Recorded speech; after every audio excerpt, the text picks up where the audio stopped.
దేవుడు మన మధ్యకు వచ్చి ఆయన సంచారము చేయడానికి ఆయన ఎంతో ఇష్టపడి వచ్చిన క్షణం అండి. మా మందిరం ప్రత్యేకత ఏంటంటే దేవుడు మందిరానికే వచ్చి అభిషేకించాడు. అభిషేకం పొందిన దైవజనుడు. దేవుడు మాట్లాడుతూ ఉంటాడు ప్రతిదినము. ఆ వెలుగుతోనే ఇక్కడికి వచ్చాం. హల్లెలూయా.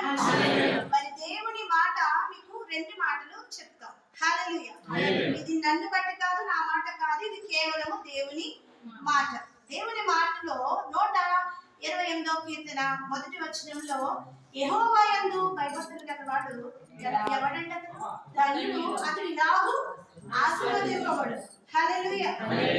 ఇది దేవుని యందు భయము భక్తి, వారట ఆశీర్వదింపబడే జనాంగం అంటే.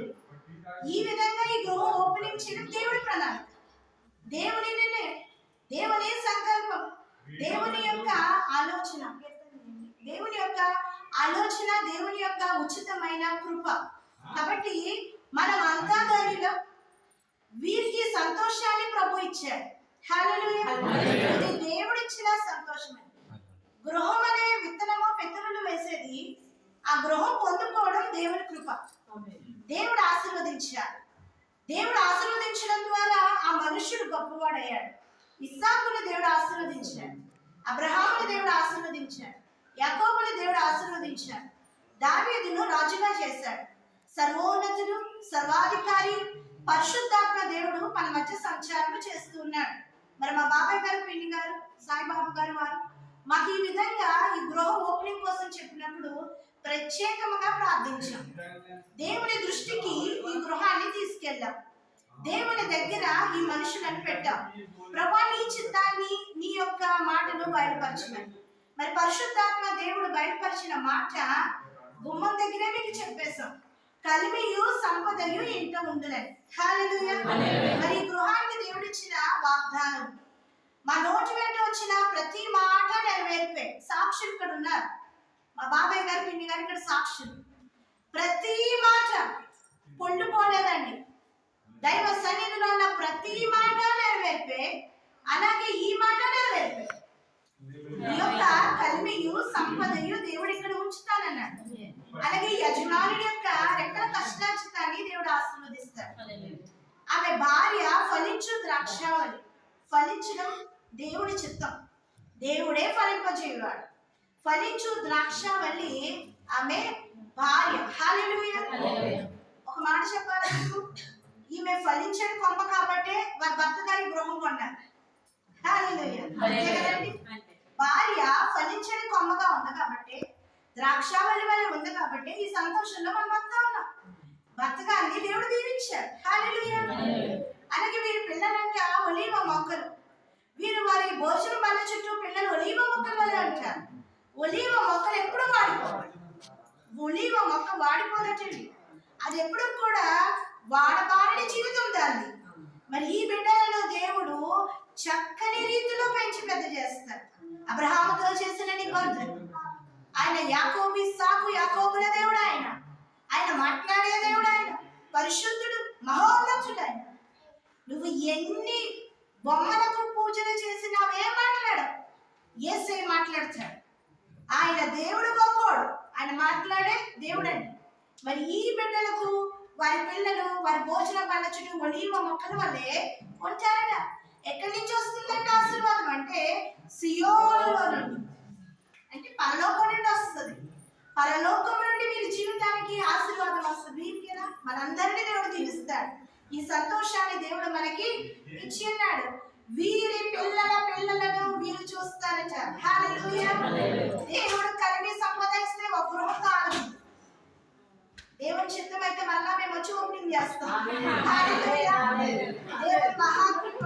ఇక్కడ ఉన్న వారు కూడా చక్కగా ఆశీర్వదింపబడతారు. అమ్మో, దైవజనులు వచ్చారు, ఓపెనింగ్ చేస్తారు, ఏమో కొనుక్కున్నాం.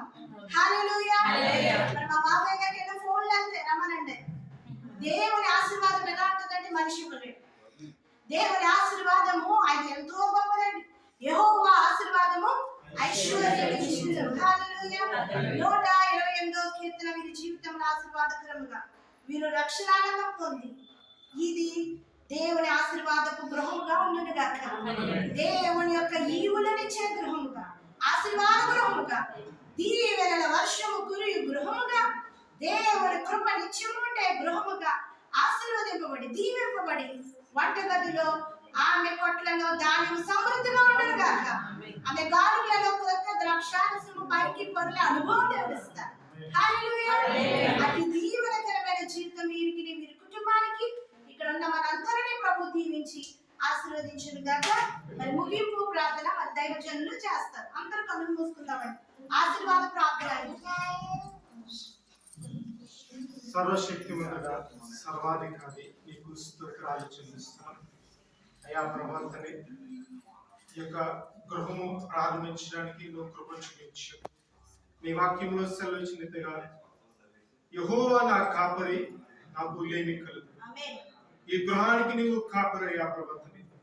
కృపాక్షేమములే వీరి వెంట రావాలయ్యా ప్రభాతని. ప్రభాతని నీవు ఈ కుటుంబానికి తోడుగా ఉన్నాయా ప్రభాతని. ఈ కుటుంబానికి ఏదైతే అవసరమో సర్వ సమృద్ధులు దయచేయబడు. నీ వాక్యంలో సెలవిచ్చింది యజమానిని అయాన్ని ఆశీర్వదించే దేవుడు, భార్యను ఫలించడి ద్రాక్షబలిగా ఉంచే దేవుడు అయ్యా. పిల్లలయా ప్రవర్తని నీవు అయా ప్రవర్తని చక్కటి జ్ఞానము వివేచన తెలుగులతో నింపే దేవుడు అయా ప్రవర్తని.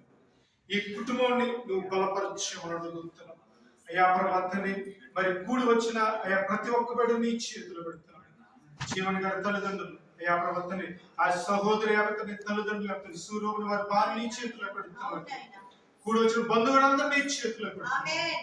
నీ నామ మహిమార్థమే ఇది నువ్వు జరిగించు. నీకు స్తోత్రాలు చెల్లిస్తున్నాను. ఈ స్థలమందు అయా ప్రవర్తని నువ్వు సంచారము చేసేవని నమ్మొచ్చున్నావు అయా ప్రవర్తని. నేడు ఇంటికి రక్షణ వచ్చినది ప్రవర్తని. జీవన్ గారికి వారి భార్యకి నువ్వు రక్షణ త్వరలో దయచేయడం బట్టి నీకు నీ వాక్యం వ్యాప్తాన్ని సెలవిస్తుంది.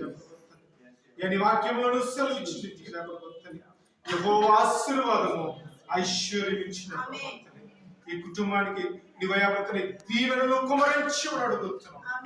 సమృద్ధిలో దాయిచ్యమని అడుగుతున్నాం. కృపలో దాయిచ్యమని అడుగుతున్నాం. ఆశ్రమంలో దాయిచ్యమని అడుగుతున్నాం. ఈ కుటుంబాలన్నీ నిన్ను తెలుసుకోవాలని నీ నామ మహిమాత్మే జీవించాలి.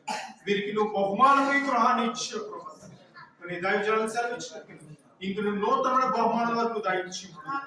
ఆ బిడ్డ చేసిన ఉద్యమంలో తోడు రావడం అంతా నువ్వు ఆశీర్వదించు.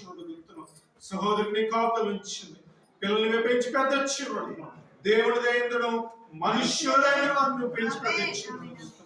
ఈ కుటుంబము ఒక ఫలభరితంగా ఉండాలి. అది చూచిన బంధుగణం అంతా ప్రవర్తని ఈ కుటుంబము యెహోవా చేత ఆశీర్వదించబడ్డ కుటుంబం అని చెప్పుకునేది కుటుంబం నుంచి అడుగుతున్నాం. ఇంతవరకు జరిగించిన కార్యక్రమాన్ని ప్రవర్తని నీ హస్తములను జరిగించిన వాటి నీకు స్తోత్రాలు చెల్లిస్తూ సమస్త మహిమ ఘనత ప్రభావం నీకే ఆరోపిస్తూ శక్తి కలిగిన అభిషక్తుడైన యేసు నామములో ఈ ప్రార్థన మిక్కిలి వినయముతో అడిగి వేడుకొనిచున్నాము తండ్రి. ఆమేన్. యెహోవా నిన్ను ఆశీర్వదించి నిన్ను కాపాడుగాక. యెహోవా తన సన్నిధిని మీద ప్రకాశింపజేసి నిన్ను కరుణించునుగాక. యెహోవా తన సన్నిధి కాంతిని మీద ఉదయింపజేసి నీకు సమాధానము కలుగ చేయునుగాక. ఆమేన్. యేసు రక్తమే ఇచ్చెను. యేసు రక్తమే ఇచ్చెను. యేసు రక్తం సంపూర్ణమిచ్చు. అపవాది క్రియల నాశనం, సాతాను క్రియల సర్వనాశనం యేసు నామములో చేయును. ఆమేన్.